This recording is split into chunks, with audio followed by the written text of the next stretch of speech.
Good morning students. കഴിഞ്ഞ ക്ലാസ്സിൽ നമ്മൾ 4th പാരഗ്രാഫ് വരെയാണ് കംപ്ലീറ്റ് ചെയ്തത്. ഇംഗ്ലീഷിൽ നമ്മുടെ ചാപ്റ്റർ ആണ് ദ മിസ്റ്റീരിയസ് പിക്ചർ. സോ നമുക്കിന്ന് 5th പാരഗ്രാഫ് ഒന്ന് സ്റ്റാർട്ട് ചെയ്യാം. ഓക്കെ, അതിനിടയ്ക്ക് തന്ന വർക്ക് നിങ്ങളൊക്കെ കംപ്ലീറ്റ് ചെയ്ത് ഗ്രൂപ്പ് ടീച്ചറിന് അയച്ചു കൊടുത്തെന്ന് വിചാരിക്കുന്നു.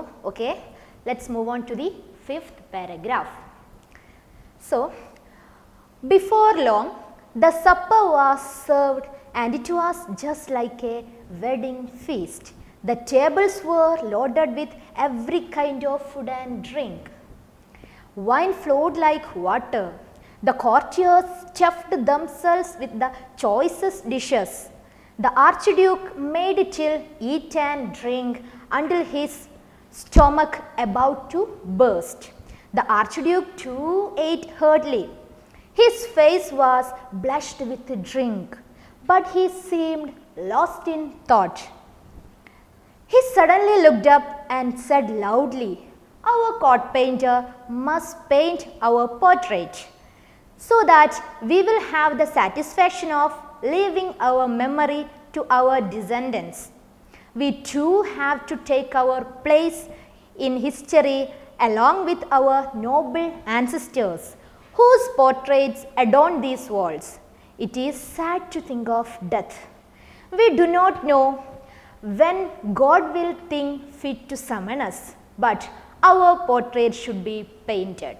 So this is about the 5th paragraph. We have to discuss this paragraph, so listen carefully. Before long, the supper was served and it was just like wedding feast. എന്താണ് supper എന്ന് പറഞ്ഞാൽ? നമ്മുടെ നൈറ്റിലെ ഫുഡിന് അത്താഴം എന്നൊക്കെ പറയും അല്ലേ, അതിനാണ് സപ്പർ എന്ന് പറയാ. ഓക്കെ, രാത്രി കഴിക്കുന്ന ഭക്ഷണമാണ്. നമ്മൾ രാവിലെ ബ്രേക്ക്ഫാസ്റ്റ് എന്ന് പറയും, ഉച്ചയ്ക്കാണെങ്കിൽ ലഞ്ച് എന്ന് യൂസ് ചെയ്യും, അതുപോലെ രാത്രി നമ്മൾ ഡിന്നർ, സപ്പർ അങ്ങനെയൊക്കെ യൂസ് ചെയ്യും. So the supper was served and it was like a wedding feast. What do you mean by feast? എന്താ ഫീസ്റ്റ് എന്ന് പറഞ്ഞാൽ അറിയോ?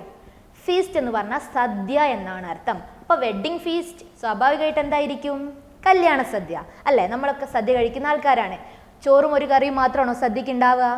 അല്ല, ഒരുപാട് വെറൈറ്റീസ് ഉണ്ടാവും അല്ലേ? ഓലൻ, കാളൻ, സാമ്പാർ ഉണ്ടാവും, ഉപ്പുണ്ടാവും, ഉപ്പേരി ഉണ്ടാവും, പിന്നെ അതുപോലെ അങ്ങനെ വറുത്തുപ്പേരി, അങ്ങനെ ഡിഫറെൻറ്റ് കൈൻഡ്സ് ഓഫ് ഫുഡ് ഉണ്ടാവും, അല്ലെങ്കിൽ വെറൈറ്റീസ് നമുക്ക് സദ്യയിൽ കിട്ടും. അതുകൊണ്ട് പലർക്കും ഇഷ്ടപ്പെട്ടൊരു ഫുഡായിരിക്കും സദ്യ. സോ ഫീസ്റ്റ് എന്ന് പറഞ്ഞാൽ സദ്യ ആണ്. സിമിലർലി വെഡിങ് ഫീസ്റ്റ് എന്ന് പറഞ്ഞാൽ കല്യാണ സദ്യ. ഒരു ചോറ് ഒരു കറിയല്ല അവിടെ നമ്മുടെ ടില്ലിന് രാജാവ് കൊടുക്കുന്നത്.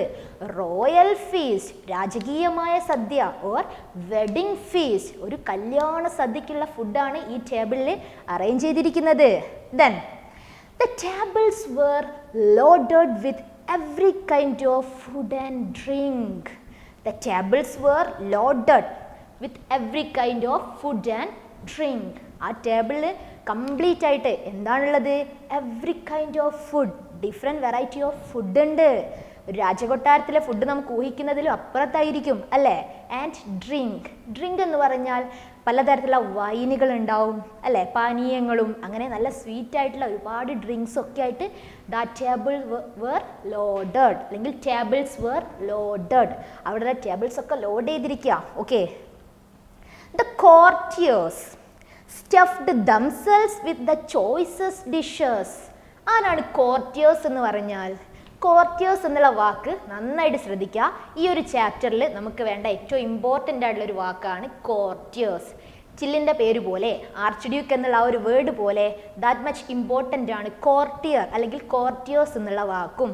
ഓക്കെ, എന്തുകൊണ്ടാണെന്നുള്ളത് ഇനി വരുന്ന അപ്കമിങ് പാരഗ്രാഫ്സ് ഡിസ്കസ് ചെയ്യുമ്പോൾ നിങ്ങൾക്ക് മനസ്സിലാവും. സോ കോർട്ടിയേഴ്സ് എന്ന് പറഞ്ഞാൽ കൊട്ടാരത്തിലുള്ള ആൾക്കാരാണ്. കോർട്ട് എന്ന് പറഞ്ഞാൽ രാജസദസ്സ്, കൊട്ടാരം എന്നൊക്കെയാണ് മീനിങ്. സോ കോർട്ടിയേഴ്സ് എന്ന് പറഞ്ഞാൽ അവിടുത്തെ ആൾക്കാരാണ്. ഓക്കെ, അവിടെ ജോലി ചെയ്യുന്ന ആൾക്കാരുണ്ടാവും, രാജാവിൻ്റെ സ്വന്തക്കാരുണ്ടാവും, റാണിയുടെ തോഴിമാരുണ്ടാവും അല്ലേ? അങ്ങനെ കോർട്ടിയേഴ്സ് എന്ന് പറഞ്ഞാൽ പിന്നെ പടയാളികളുണ്ടാവും. ഇവരൊക്കെ ഉൾപ്പെടുന്ന ആ കൊട്ടാരത്തിൻ്റെ ആ ഒരു സദസ്സ്, അതിനെയാണ് അല്ലെങ്കിൽ അവിടുത്തെ ആൾക്കാരെയാണ് കോർട്ടിയേഴ്സ്. കോർട്ടിയേഴ്സ് എന്ന് പറയാം കേട്ടോ, ശ്രദ്ധിക്കുക. The courtiers stuffed. എന്താ സ്റ്റഫ്ഡ് എന്ന് പറഞ്ഞാൽ? സ്റ്റഫ്ഡ് എന്ന് പറഞ്ഞാൽ നിറയ്ക്കാന്നാണ് അർത്ഥം, ഫിൽഡ് എന്നൊക്കെ കേട്ടോ. The courtiers stuffed themselves with the choicest dishes. കോർട്ടിയേഴ്സിൻ്റെ ഇഷ്ടം പോലെ അവരും ടേബിളിൽ ഫില്ല് ചെയ്യുന്നുണ്ട്. ഇനി ടില്ലിൻ്റെ ഇഷ്ടത്തിനനുസരിച്ച് ആ ഫുഡും ഉണ്ട്, കിങ് സ്പെഷ്യലായിട്ട് പറയുന്ന ഫുഡും ഉണ്ട്. ഇങ്ങനെ ഡിഫറെൻറ്റ് കൈറ്റ്സ് ഓഫ് ഫുഡും ഡ്രിങ്ക്സും എല്ലാം കൊണ്ട് ആ ടേബിൾസൊക്കെ ലോഡഡ് ആണ്. ഓക്കെ, വിശന്ന് കയറി വന്ന ടില്ല് കഴിഞ്ഞ അല്ലെങ്കിൽ ദ പാസ്റ്റ് 3 days ആയിട്ട് വളരെ ഹംഗ്രി ആണെന്നൊക്കെ പറഞ്ഞിട്ടുണ്ട്. ആ ചില്ലിന് വേണ്ടി now chill is the court painter, so the tables were loaded with every kind of food and water. Okay, then the archduke made Till eat and drink until his stomach was about to burst. എന്താ അങ്ങനെ പറഞ്ഞാൽ? The archduke made Till eat and drink until his stomach was about to burst. Burst എന്ന് പറഞ്ഞാൽ എന്താ? പൊട്ടിത്തെറിക്കുക എന്നാണ് അർത്ഥം. വയറ് പൊട്ടുന്നത് വരെ. അണ്ടിൽ, ആ വാക്ക് ശ്രദ്ധിക്കുക കേട്ടോ. അണ്ടിൽ എന്ന് പറഞ്ഞാൽ അതുവരെ എന്നാണ്. ഏതുവരെ? until his stomach was about to burst. വയറ് പൊട്ടിത്തെറിക്കുന്നത് വരെ അല്ലെങ്കിൽ വയറ് പൊട്ടുന്നത് വരെ, വയറ് ഫുള്ളാകുന്നത് വരെ കഴിച്ചോളാൻ ആർച്ച്ഡ്യൂക്ക് പറയാണ്. then the archduke too ate heartily. Archduke ഇങ്ങനെ നോക്കിയിരിക്കുകയാണോ ടില്ല് കഴിക്കുന്നത്? അല്ലെങ്കിൽ ആർച്ച്ഡ്യൂക്ക് വേറെ എന്തെങ്കിലും പണിയിലാണോ? അല്ല. ആർച്ച്ഡ്യൂക്ക് ടു എന്ന് പറഞ്ഞാൽ എന്താ മീനിങ്? TOO, ആർച്ച്ഡ്യൂക്കും കൂടെ, യു ടു നീയും കൂടെ, ഐ ടു ഞാനും കൂടെ. ആർച്ച്ഡ്യൂക്ക് ടു എന്ന് പറഞ്ഞാൽ ആർച്ച്ഡ്യൂക്കും കൂടെ കഴിക്കാനിരിക്കുകയാണ് കേട്ടോ. The archduke too ate heartily. Heartily എന്ന് പറഞ്ഞാൽ ഹൃദയം നിറഞ്ഞ് ആർച്ച്ഡ്യൂക്ക് അവിടെ ഇരുന്ന് കഴിക്കുകയാണ്. Then his face, the archduke's face flushed with drink, പാനീയങ്ങളൊക്കെ കുടിച്ചിട്ട് ഹിസ് ഫേസ് വാസ് ഫ്ലഷ്ഡ്. എന്താ ഫ്ലഷ്ഡ് എന്ന് പറഞ്ഞാൽ? ഹാപ്പിനെസ് ആണ്, സന്തോഷമാണ്. ആർച്ച്ഡ്യൂക്കിൻ്റെ മുഖത്ത് ഏറ്റവും നല്ല സന്തോഷം കാണുന്ന നിമിഷങ്ങളാണ്. നല്ല പാനീയമൊക്കെ കുടിച്ച്, ഇതുവരെ കുടിക്കാത്തതൊന്നുമല്ല, പക്ഷേ ടില്ലിൻ്റെ കൂടി ഇരുന്ന് കഴിക്കുമ്പോൾ പുതിയ ചിത്രകാരനെ കിട്ടി, നല്ല ഗ്രേറ്റ് ആയിട്ടുള്ള ആളാണ്, അത്രയും നല്ല സൂപ്പർ പെയിൻറ്റിംഗ് ആണ്. അങ്ങനെ ഒരു പെയിൻറ്ററെ കൂടെ ഇരുന്ന്, ഒരു ആർട്ടിസ്റ്റിൻ്റെ കൂടി ഇരുന്ന് കഴിക്കുകയാണ് ഹൃദയം നിറഞ്ഞ് രാജാവ്. ഓക്കെ, അപ്പം അദ്ദേഹത്തിൻ്റെ മുഖമൊക്കെ ഈ പറഞ്ഞതുപോലെ തന്നെ നല്ല ഹാപ്പിനെസ് ഉണ്ടാവുന്ന ഫേസായിട്ട് മാറുകയാണ്. Then but he seemed lost in thought. എന്താ അതിൻ്റെ മീനിങ്? ആർച്ച്ഡ്യൂക്ക് കഴിക്കുന്നൊക്കെ ഉണ്ട്. Suddenly he seemed lost in thought. Lost in thought എന്ന് പറഞ്ഞാൽ കുറച്ച് നേരം എന്തോ ചിന്തിച്ചിരിക്കുകയാണ് രാജാവ്. നമ്മൾ ചില നേരത്തൊക്കെ എന്തെങ്കിലുമൊക്കെ ചിന്തിച്ചിരിക്കൂലേ? ഓക്കെ, എന്തെങ്കിലും കാൽക്കുലേഷൻസ് എന്തെങ്കിലുമൊക്കെ ആയിരിക്കാം. അതാണ് ലോസ്റ്റ് ഇൻ തോട്ട് എന്ന് പറഞ്ഞാൽ ചിന്തയിൽ മുഴുകിയിരിക്കുകയാണ് രാജാവ്. he seemed lost in thought. എല്ലാവരും ഇങ്ങനെ ഹാപ്പി ആയിട്ട് കഴിച്ചുകൊണ്ടിരിക്കുമ്പോൾ suddenly the king seemed lost in thought or the archduke seemed lost in thought. നമ്മുടെ രാജാവ് എന്തോ ചിന്തിച്ചിരിക്കുകയാണ്. ഓക്കെ, നമുക്ക് നോക്കാം. suddenly looked up and said loudly. ചിന്തിച്ചിരിക്കുന്ന രാജാവ് suddenly looked up and said loudly. loudly എന്നുള്ള വാക്ക് നമ്മൾ നേരത്തെ പാരഗ്രാഫിൽ ഡിസ്കസ് ചെയ്തതാണ്. ലൗഡ് എന്ന് പറഞ്ഞാൽ ഉറക്കെ എന്നാണ്. ലൗഡ്ലി എന്ന് പറഞ്ഞാൽ നല്ല ഉച്ചത്തിൽ പറയാണ്. സഡൻലി എന്ന് പറഞ്ഞാലോ പെട്ടെന്ന്, അല്ലേ? suddenly looked up and said loudly, our court painter must portray our picture. Our court painter must paint our portrait. ശ്രദ്ധിക്കുക, രാജാവ് ഇങ്ങനെയാണ് പറയുന്നത്. our court painter, ചില്ലിനെ കുറിച്ചാട്ടോ. must paint, ഉറപ്പായും വരയ്ക്കണം. our court painter must paint our portrait. ഇത്രയും നേരം ചിന്തിച്ചിരുന്ന് കിട്ടിയ കാര്യം ഇതാ. എൻ്റെ കോർട്ട് പെയിൻറ്റർ ഉറപ്പായിട്ട് എൻ്റെ ഒരു ചിത്രം വരയ്ക്കണം. ചിത്രം വരയ്ക്കുന്നത് നമ്മുടെ ടില്ലിന് ഇഷ്ടമുള്ള കാര്യമാണ്. ഓക്കെ, അതിലൊന്നും വരാനില്ല. പക്ഷേ ഇവിടെ ഇതൊരു ട്രാപ്പിലേക്കുള്ള ഒരു വഴി, ഒരു വേ ആയിട്ട് മാറുകയാണ്. നമുക്ക് നോക്കാം. ടില്ല് ചോദിച്ചു വാങ്ങിയ പണിയായിരുന്നു എന്നൊക്കെ പറയാം, 8ൻ്റെ പണി എന്നൊക്കെ പറയുമ്പോൾ ഒരു കാര്യമായിട്ട് ടില്ലിൻ്റെ ഈ ഒരു ഇനി അങ്ങോട്ടുള്ള സ്റ്റോറി മാറുകയാണ്. ഓക്കെ, ജസ്റ്റ് കിങ് പറഞ്ഞത് ഇത്രേ ഉള്ളൂ, ഒരു പോർട്രേറ്റ് വരയ്ക്കണം. അത് നമ്മുടെ ടില്ലിന് സന്തോഷമുള്ള കാര്യമാണ്. പക്ഷെ എവിടെ നിന്നാണ് പ്രോബ്ലം തുടങ്ങുന്നത് നമുക്ക് നോക്കാം. അവർ കോട്ട് പെയിൻറ്റർ മസ്റ്റ് എന്ന് പറയുന്ന വേർഡ് ഉറപ്പിനെ സൂചിപ്പിക്കുന്നുണ്ട്. മസ്റ്റ് പെയിൻറ്റ് അവർ പോർട്രേറ്റ്, ഉറപ്പായിട്ട് എൻ്റെ ഒരു ചിത്രം വരയ്ക്കണം. അതിലൊരു പ്രോബ്ലം ഇല്ല. So that we will have the satisfaction. എന്താ സാറ്റിസ്ഫാക്ഷൻ എന്ന് പറഞ്ഞാൽ? സംതൃപ്തിയല്ലേ?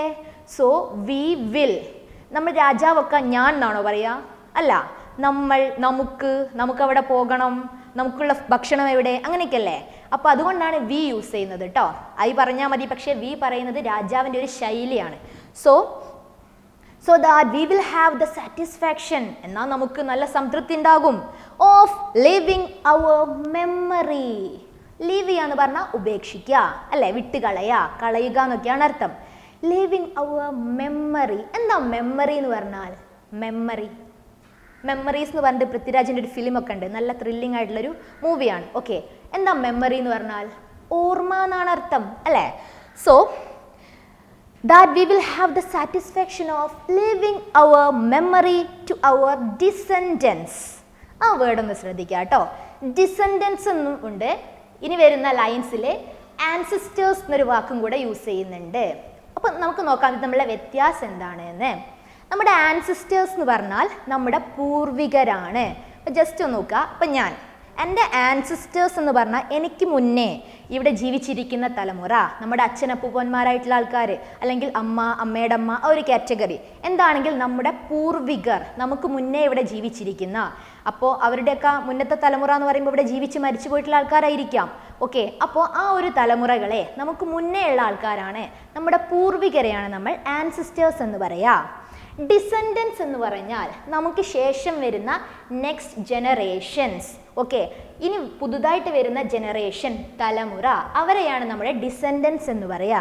അപ്പം നമ്മുടെ ഡിസെൻഡൻസും നമ്മുടെ ആൻസിസ്റ്റേഴ്സും ഈ രണ്ട് വേർഡും തമ്മിൽ മാറിപ്പോവരുത്.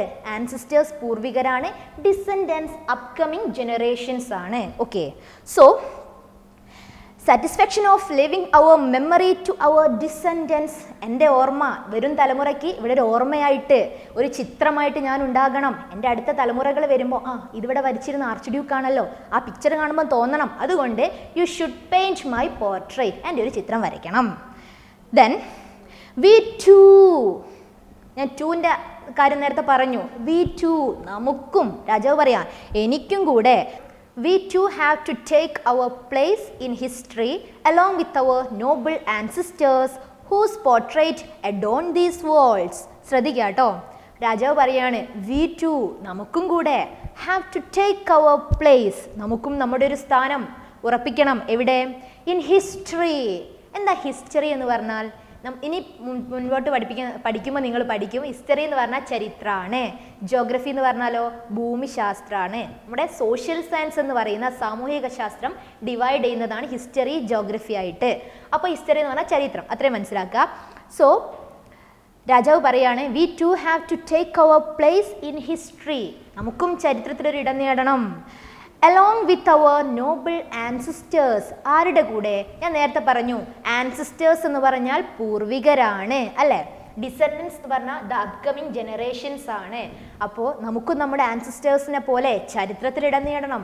നമ്മുടെ ആർച്ച് ഡ്യൂക്കിൻ്റെ മുന്നുള്ള തലമുറകളൊക്കെ അവരുടെയൊക്കെ പിക്ചർ ഇന്നത്തെ പോലെ സെൽഫിയോ അല്ലെങ്കിൽ ക്യാമറാസ് ഒക്കെ അന്ന് അവൈലബിൾ ആണോ? അല്ല, അത് മറ്റൊരു ജനറേഷൻ അല്ലെങ്കിൽ അങ്ങനെ ഒരു തലമുറ അവിടെ ജീവിച്ചിരുന്നു. നമ്മുടെ ഇന്നത്തെ ടെക്നോളജി ആയിട്ടുള്ള യാതൊരു സാധനങ്ങളും അല്ലെങ്കിൽ ടെക്നോളജിക്കലായിട്ടുള്ള ഒരു കാര്യങ്ങളും യൂസ് ചെയ്യാത്തൊരു തലമുറ അല്ലേ. അവർക്ക് അവരുടെ ഓർമ്മകൾ സൂക്ഷിച്ചു വെക്കാൻ, അല്ലെങ്കിൽ നമുക്കറിയാം ഒരു കലാകാരൻ മരിച്ചാലും അയാളുടെ ആർട്ട് അല്ലെങ്കിൽ കല എന്താണ്? എറ്റേണൽ ആണ്, ഇമ്മോർട്ടൽ ആണ്. എന്താണ് എറ്റേണൽ, ഇമ്മോർട്ടൽ എന്നൊക്കെ പറഞ്ഞാൽ മീനിങ്? അനശ്വരം എന്നാണ് മലയാളത്തിൽ. അനശ്വരം എന്ന് പറഞ്ഞാൽ നശിക്കാത്തത്, നശ്വരം എന്ന് പറഞ്ഞാൽ നശിക്കും, അനശ്വരം എന്ന് പറഞ്ഞാൽ നശിക്കാത്തത്. അതാണ് ഇംഗ്ലീഷിൽ ഇമ്മോർട്ടൽ, എറ്റേണൽ എന്നൊക്കെ പറഞ്ഞാൽ. ഈ ഒരു യൂണിറ്റിൻ്റെ തന്നെ മീനിങ് എന്ന് പറയുന്നത് ഇമ്മോർട്ടാലിറ്റി ഓഫ് ആർട്ടാണ്, കലയുടെ അനശ്വരത അല്ലെങ്കിൽ എറ്റേണിറ്റി ഓഫ് ആർട്ട്. അതാണ് ഈ ഒരു യൂണിറ്റ് കൺവേ ചെയ്യുന്ന മെസ്സേജ്. ഓക്കെ, ഒരു ആർട്ടിസ്റ്റ് മരിച്ചാലും നമ്മളൊക്കെ ഇവിടുന്ന് നമ്മളൊക്കെ മരിച്ചാലും ഈ ഒരു ആർട്ട്, അതൊരു ചിത്രം ആയിക്കോട്ടെ എന്തോ ആയിക്കോട്ടെ, അത് ഈ ലോകത്ത് നിലനിൽക്കും. ഓക്കെ, ആ ഒരു മെസ്സേജ് അതൊന്ന് മനസ്സിലാക്കുക കേട്ടോ. സോ എൻ്റെ ആൻസിസ്റ്റേഴ്സിൻ്റെ പിക്ചർ ഈ വോൾസിനെ എഡോൺ ചെയ്യുക. ADORN. എന്താ എഡോൺ എന്ന് പറഞ്ഞാൽ? എഡോൺ മീൻസ് ഡെക്കറേറ്റ്, അലങ്കരിക്കുക എന്നാണ് അർത്ഥം. എൻ്റെ ആൻസിസ്റ്റേഴ്സിൻ്റെ പിക്ചേഴ്സ് ഈ വോൾസിനെ, വോൾ എന്ന് പറഞ്ഞാൽ ചുമര്, ഈ വോളിനെ ഡെക്കറേറ്റ് ചെയ്തിരിക്കുന്നത് പോലെ, അഡോൺ ചെയ്തിരിക്കുന്നത് പോലെ നാളെ നമ്മുടെ ഡിസെൻഡൻസ്, എൻ്റെ അപ്കമിങ് ജനറേഷൻസ് ഇവിടെ വരുമ്പോൾ അവർക്ക് എൻ്റെ ചിത്രം കാണണം. എൻ്റെ ആൻസിസ്റ്റേഴ്സിനെ പോലെ ചരിത്രത്തിൽ എനിക്കും ഒരിടം വേണം. So you should paint my picture. ടില്ലിനോട് പറയാ നീ എൻ്റെ ഒരു ചിത്രം വരയ്ക്കണം. ഇതായിരുന്നു നേരത്തെ ചിന്തിച്ചത്. Okay, then it is sad to think of death. It is sad. Sad എന്ന് പറഞ്ഞാൽ എന്താ? സങ്കടം എന്നാണ് അർത്ഥം. It is sad to think of death. മരണത്തിനെ കുറിച്ച് ചിന്തിക്കുക എന്നുള്ളത് വരെ എന്താണ്? വളരെ സങ്കടമാണ് അല്ലേ? മരിക്കാൻ നമുക്ക് ആർക്കെങ്കിലും ആഗ്രഹം ഉണ്ടാവുമോ? ഇല്ല. മരണം എന്ന് പറയുന്നത് എന്താണ്? അതൊരിക്കലും നമുക്ക് ഒഴിവാക്കാൻ പറ്റാത്തതാണ്, ഇന്നെവിറ്റബിൾ ആണ്, തടുക്കാൻ കഴിയാത്ത ഒന്നാണ് മരണം. അതെന്തായാലും ജനിച്ചു കഴിഞ്ഞാൽ പിന്നെ ഓരോ നിമിഷവും മരണത്തിലേക്കുള്ള യാത്രയിലാണ് നമ്മൾ അല്ലേ? ജനിച്ചു കഴിഞ്ഞാൽ ജോലി കിട്ടുക അല്ലെങ്കിൽ ജീവിക്കുക എന്നതിനേക്കാളൊക്കെ ഉപരി നമ്മൾ മരണത്തിലേക്ക് ഇങ്ങനെ ഓരോ നിമിഷം അടുത്തുകൊണ്ടിരിക്കുകയാണ്. അതൊരു യാഥാർത്ഥ്യമാണ്.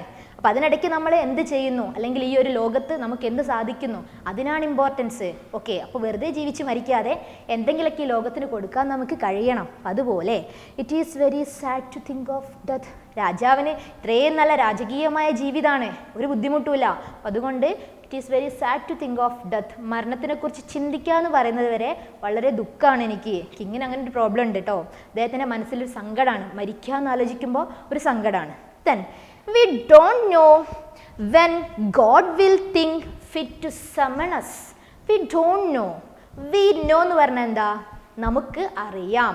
We don't know എന്ന് പറഞ്ഞാലോ നമുക്കറിയില്ല. ഡോണ്ട് എന്ന് പറഞ്ഞാൽ ഇല്ല എന്നൊരു മീനിങ് വരും അവിടെ ആ സെൻറ്റൻസിന് കേട്ടോ. We don't know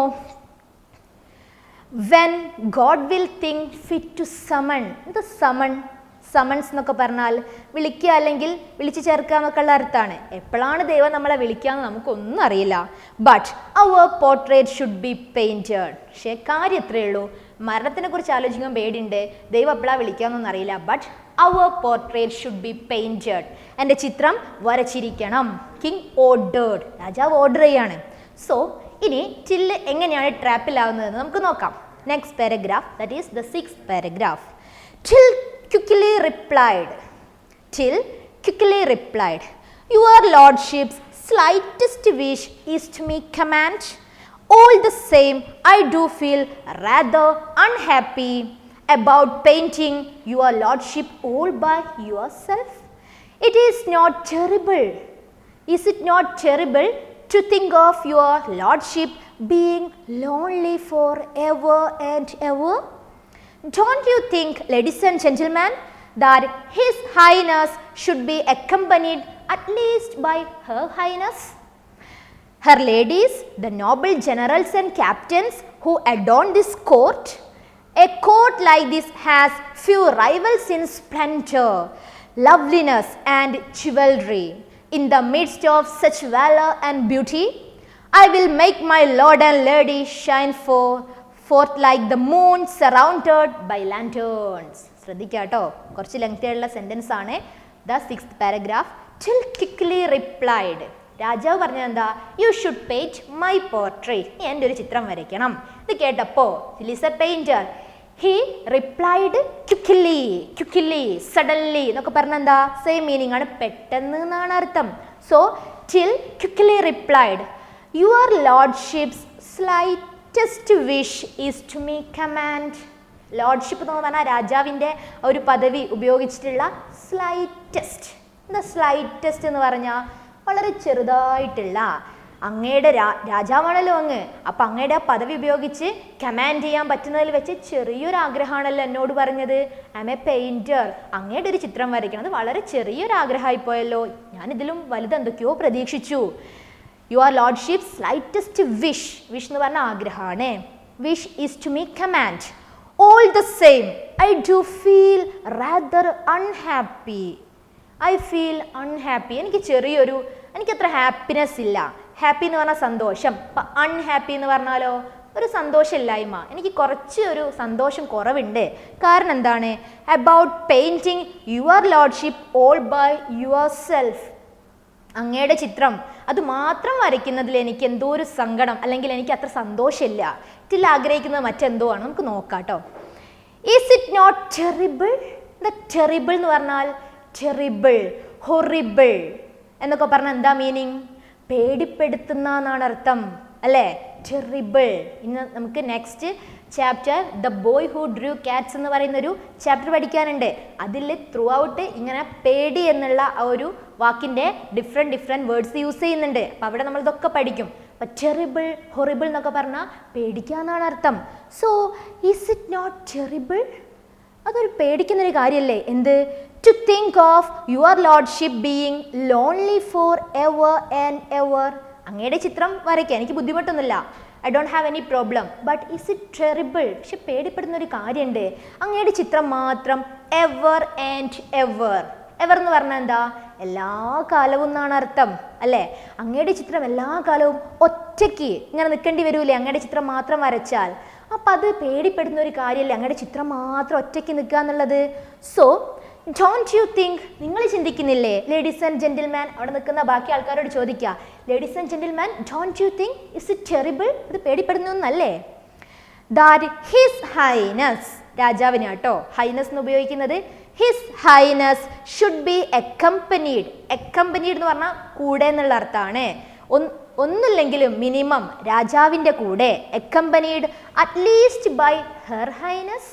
ഒന്നില്ലെങ്കിലും രാജാവിൻ്റെ കൂടെ ഹിസ് ഹൈനസ് രാജാവാണെങ്കിൽ ഹെർ ഹൈനസ് ആരായിരിക്കും? രാജ്ഞിയല്ലേ? അപ്പൊ രാജാവിൻ്റെ കൂടെ രാജ്ഞിയും കൂടെ ആയാലോ ചിത്രത്തിൽ? എല്ലാ കാലവും നിൽക്കുന്ന ചിത്രമാണേ. സോ ഹിസ് ഹൈനസ് രാജാവിൻ്റെ കൂടെ അക്കംപനീഡ് ബൈ ഹെർ ഹൈനസ്. രാജ്ഞിയുടെ കൂടെ ചിത്രം വന്നാലോ? ഹെർ ലേഡീസ്, രാജ്ഞിയുടെ ലേഡീസ് എന്ന് പറഞ്ഞാൽ ആരാ? തോഴിമാരായിരിക്കാം, അവരുടെ ചിത്രം കൂടി ആയാലോ? The Noble generals and captains who adorn this court. Adorn ഞാൻ പറഞ്ഞിട്ടുണ്ട്. എന്താ അഡോൺ എന്ന് പറഞ്ഞാൽ മീനിങ്? നേരത്തെ പറഞ്ഞു. അഡോൺ ദീസ് വോൾസ് എന്നുള്ളൊരു വാക്ക് നമ്മൾ നേരത്തെ പറഞ്ഞിരുന്നു. എന്തായിരുന്നു? ഡെക്കറേറ്റ്, അലങ്കരിക്കുക എന്നല്ലേ?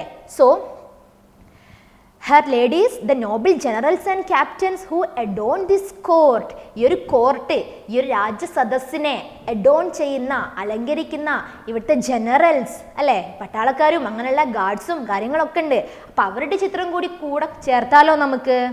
Then a court like this has few rivals in splendor. Splendor എന്ന് പറഞ്ഞാൽ എന്തായിരുന്നു? ഗ്രേറ്റ്, മഹത്വമുള്ളത്, ഗംഭീരം എന്നൊക്കെയാണ്. എ കോർട്ട് ലൈക്ക് ദിസ്, ഇതുപോലത്തെ ഒരു രാജസദസ്, രാജകൊട്ടാരം, has few rivals in splendour. Rival എന്ന് പറഞ്ഞാൽ ഇതിനെ എതിർക്കുക അല്ലെങ്കിൽ എതിരിടാൻ എന്നൊക്കെ ഉള്ള അർത്ഥമാണ്, ശത്രുത എന്നൊക്കെ ഉള്ള അർത്ഥം വരും. അപ്പോൾ ഇതിനെ വെല്ലാൻ വേണ്ടിയിട്ട് മറ്റൊന്നും ഉണ്ടാവില്ല. ഇത്തരം ഒരു രാജസദസ്, രാജാവ്, രാജ്ഞി, ജനറൽസ്, ലേഡീസ് അല്ലെങ്കിൽ ഇവിടുത്തെ കോർട്ടിയേഴ്സ്, ഇവരെല്ലാം കൂടെ നിൽക്കുന്ന ഈ ഒരു ബ്യൂട്ടിഫുൾ ആയുള്ള കോർട്ട്, ഈ ഒരു രാജകൊട്ടാരം, ഈ ഒരു രാജസദസ്, അതൊരു ചിത്രമാക്കി മാറ്റുക എന്നതിലുപരി മറ്റൊന്നും തന്നെ ഉണ്ടാവില്ല. ഏറ്റവും ഗ്രേറ്റ് ആയിട്ടുള്ളൊരു പെയിൻറ്റിംഗ് ആയിട്ട് മാറും. നിങ്ങൾ തന്നെ ആലോചിച്ച് നോക്ക്, ഒരു സീസണിൽ ഒരു രാജ്യം ഭരിച്ചിരുന്ന രാജാവും അവിടുത്തെ മുഴുവൻ ആൾക്കാരും കൂടെ ഒരു ചിത്രത്തിൽ, അത് വളരെ ബ്യൂട്ടിഫുൾ ആയിരിക്കൂലേ? ഇത്രേ ടില്ലും വിചാരിച്ചിട്ടുള്ളൂ. ദെൻ അപ്പോൾ ഇവിടെ സ്പ്ലെൻഡർ എന്ന് പറഞ്ഞാൽ മഹത്വം എന്നാണ് മീനിങ്. റൈവൽസ് എന്ന് പറഞ്ഞാൽ എതിരിടുക അല്ലെങ്കിൽ ശത്രുത എന്നൊക്കെ ഉള്ളൊരു മീനിങ് ഉണ്ട്. ദെൻ ലവ്ലിനെസ് എന്ന് പറഞ്ഞാൽ ആ ഒരു സ്നേഹം അല്ലെങ്കിൽ ആ ഒരു മൃദുത്വം അല്ലെങ്കിൽ അങ്ങനെയൊക്കെ ഉള്ളൊരു മീനിങ് ആട്ടോ, മനോഹരമായിട്ടുള്ള എന്നൊക്കെ ഉള്ള അർത്ഥമാണ്. ആൻഡ് ചിവൽറി, ധീരമായിട്ടുള്ള, ഇത്രയും കാര്യങ്ങൾ, ധീരത, ഈ രാജകൊട്ടാരത്തിൻ്റെ ധീരതയും അതിൻ്റെ ലവ്ലിനെസ്, അതിൻ്റെ ആ ഒരു സ്നേഹവും അതിൻ്റെ ഒരു സൗന്ദര്യവും, അപ്പോൾ ഇങ്ങനത്തെ കാര്യങ്ങളൊക്കെ ഒരു ചിത്രത്തിൽ വന്നാൽ ദാറ്റ് വിൽ ബി ബ്യൂട്ടിഫുൾ, അത് ഏറ്റവും നല്ലതായിട്ട് മാറൂലേ? So in the midst of such valor and beauty, I will make my lord and lady shine forth like the moon surrounded by lanterns. ഇത്രയും ആൾക്കാരുടെ മിഡ്സ്റ്റ്, മിഡ് എന്ന് പറഞ്ഞാൽ മിഡിൽ എന്നുള്ള അർത്ഥമാണ് മിഡ്സ്റ്റിൻ്റെ ഒക്കെ കേട്ടോ മീനിങ്. അതായത് ഒരു സ്റ്റാർട്ടിംഗ് പാർട്ടും എൻഡിങ് പാർട്ടും ഉണ്ടാവും, അതിൻ്റെ മിഡിൽ, അതാണ് മിഡിൽ അല്ലെങ്കിൽ മിഡ്സ്റ്റ് എന്നൊക്കെ ഒരേ മീനിങ് ആണ്. In the midst of such valour and beauty, ഇത്രയും വാലർ, ആ ഒരു വീര്യം അല്ലെങ്കിൽ ആ ഒരു മനോഹാരിത, അതിൻ്റെയൊക്കെ നടുക്ക് I will make my lord, ഞാൻ എൻ്റെ രാജാവിനെയും ആൻഡ് ലേഡി, രാജ്ഞിയെയും ഷൈൻ ഫോർത്ത്, ഷൈൻ ചെയ്യാൻ തിളങ്ങുക, shine forth like the moon surrounded by lanterns. Moon എന്ന് പറഞ്ഞാൽ ആരാ?